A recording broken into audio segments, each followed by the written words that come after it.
होगा बीजेपी के पीएम पद का उम्मीदवार? बीजेपी नहीं खोल रही है पत्ते। Parliamentary board Bharatiya Janata party का यह प्रॉपर फोरम है। इस प्रकार के फैसले बराबर पार्लियामेंट्री बोर्ड के ही फोरम पर होते हैं।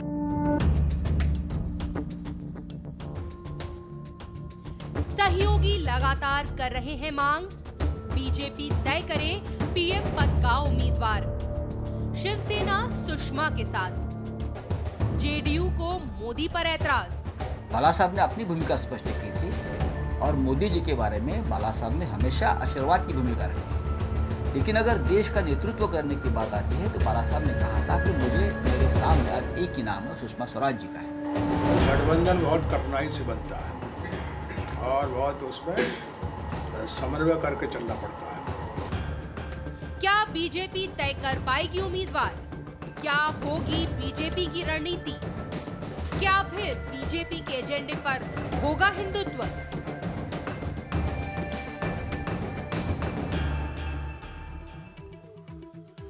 कल इसी प्रोग्राम के दौरान, इसी प्रोग्राम के जरिए मैंने ये बात रखी थी कि 2003 से लेकर 2008 तक खासतौर पर, उसके बाद जैसा कि आप सुन रहे थे शिवसेना के एक नेता को कुछ देर पहले, शिवसेना ने नरेंद्र मोदी के नाम पर ऐतराज किया एक तरह से और सुषमा स्वराज के नाम को एंडोर्स किया।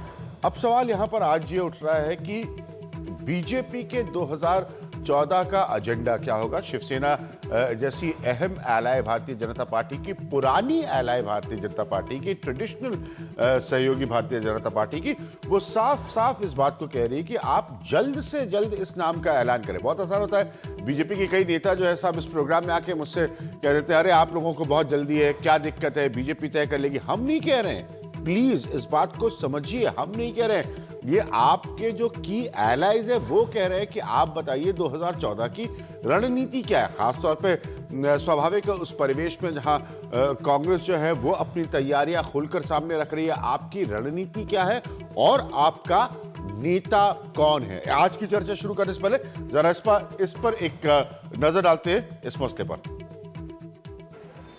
दिल्ली में करीब 3 घंटे तक मिले बीजेपी और आरएसएस के बड़े नेता। बैठक में संघ की ओर से महासचिव भैयाजी जोशी और सुरेश सोनी, वीएचपी से अशोक सिंघल और प्रवीण तोगड़िया और बीजेपी से लालकृष्ण आडवाणी, राजनाथ सिंह, सुषमा स्वराज और मुरली मनोहर जोशी मौजूद रहे। सूत्रों के मुताबिक वीएचपी ने कुंभ और लोकसभा चुनावों के मद्देनजर बीजेपी को राम मंदिर और हिंदुत्व से जुड़े मुद्दों को गरमाने का सुझाव दिया।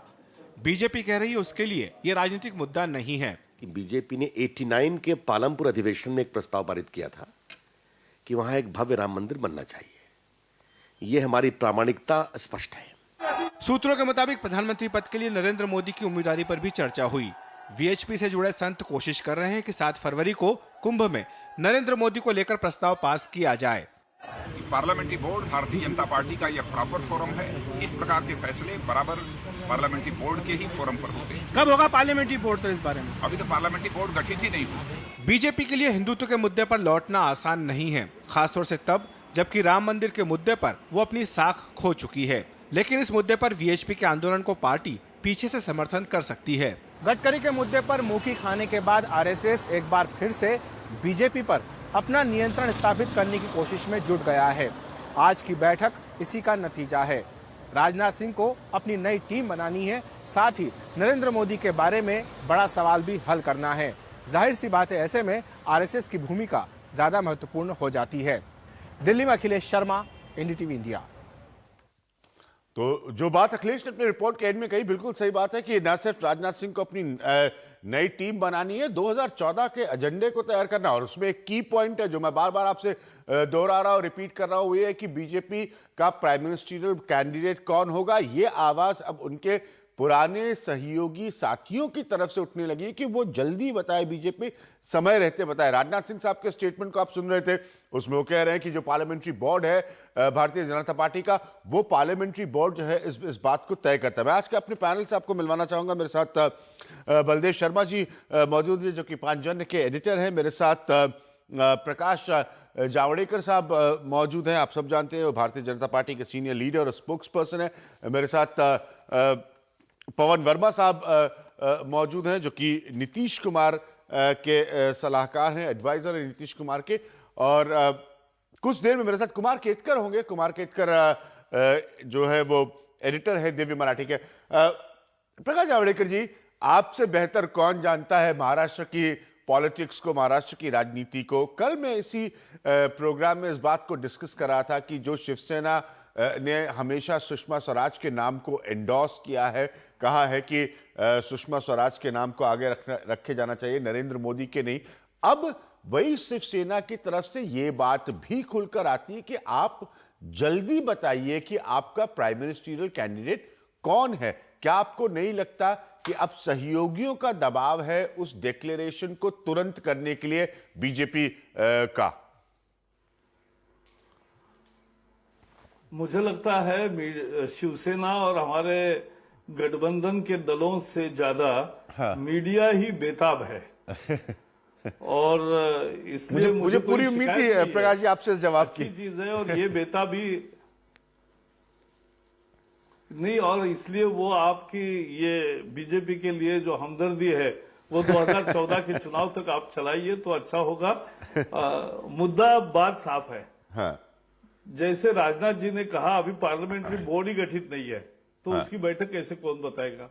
और कोई शिवसेना और कोई जेडीयू या कोई ऐसा नहीं कह रहा है कि तुरंत बैठक करो और बताओ, ऐसा कोई नहीं कह रहा है। हमारी भी लगातार बातें होती है सबसे। तो ये भ्रम पहले निकाल दे। हाँ, आप मुद्दों की बात करो। देखो 2014 का चुनाव एक ऐतिहासिक चुनाव होने जा रहा है। यूपीए को 10 साल मिल गए। 10 साल में उन्होंने देश को 10 साल पीछे ले गए और इसलिए तेजी से तरक्की, नॉन करप्ट, गुड गवर्नेंस, ये लोगों को दरकार है और उस पर ये चुनाव होगा और बीजेपी का वही एजेंडा रहेगा।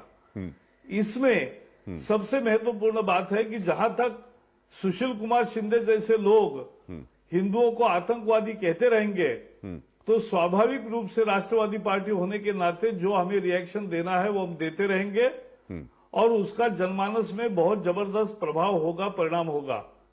जहां तक राम जन्मभूमि की बात है, बिल्कुल साफ है, हमने साफ किया है कि हम चाहते हैं कि वहां जन्म स्थान है, वहां राम जन्मभूमि का भव्य मंदिर बने, क्योंकि मंदिर तो बन गया है, उसका दर्शन भी रोज हो रहा है हजारों लोगों को, तो केवल भव्य बनना बाकी है, तो वो भी बने। और इसका भी रास्ता एनडीए ने बिल्कुल तय किया कि या तो कोर्ट के फैसले से या दोनों समुदायों के सहमति से हो सकता है, वो सबसे बेहतर है। और इसलिए ये सारी भूमिकाएं सबके सामने पहले से है, फिर भी लोग चर्चा करना चाहते हैं, हमें आनंद है। India's #1 news app just got even better. Download NDTV's new app. Fully optimized for retina display. Full screen view. Faster response time. And Sudoku. NDTV's new iPad app. Download now.